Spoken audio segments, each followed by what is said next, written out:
नसीहत देने के लिए मैं अरबी तकरीर के लिए अब्दुल हन्नान को दावत देता हूँ कि वो आए और अपने मुकर्ररा मौजू पर खिताब फरमाएं।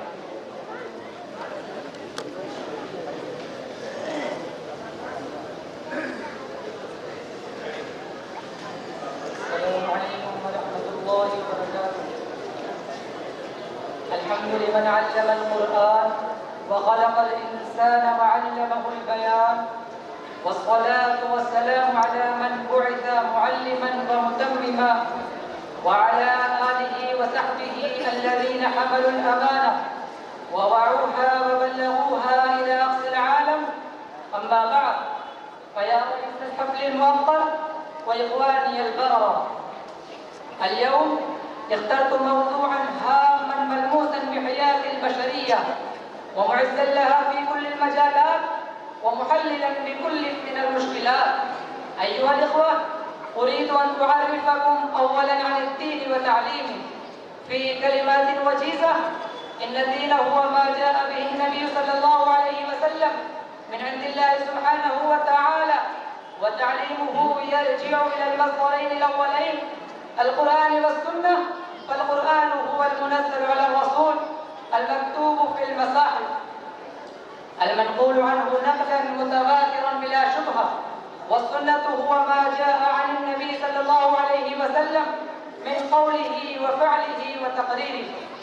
أيها الإخوة، عندما تعرفنا عن الدين وتعليمه فعلينا أن ننظر في متطلبات البشرية ومقتضيات الأمة، وعندما نلتفت إلى اليمين واليسار والشرق والغرب فنجد أن البشرية في أنحاء العالم تواجه أزمات عنيفة وظروفا فتاكة، ورأس هذه الأزمات والظروف ليس انهيارها في تقدم الطبيعة والرياضة، ولا فقدها الدنانير والفضة، ولا حرمانها عن الشهادات والجهازات، ولا تقاعدها عن الرغبة في المناصب والكرامات، ولا جهلها عن استخدام السلاح والقوات، ولا قلتها في العدد والتكافؤ.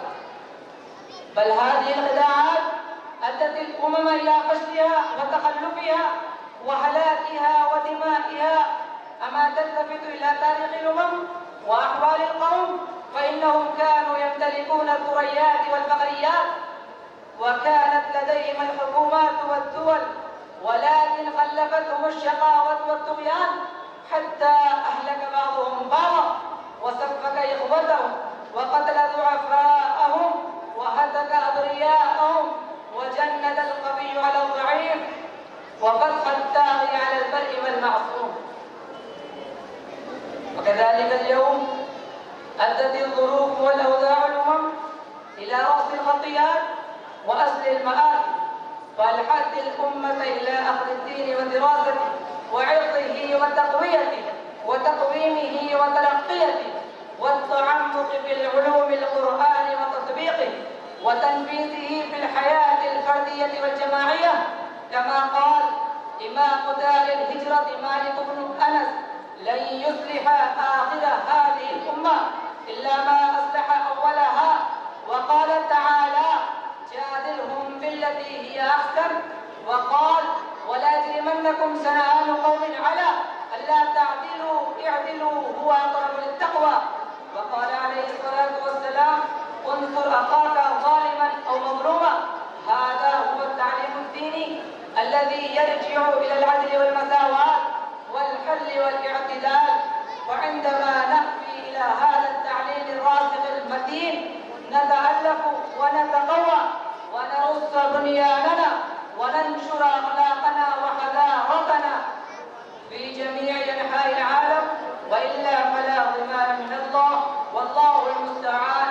والسلام عليكم ورحمة الله وبركاته. माशाअल्लाह, बहुत खूब।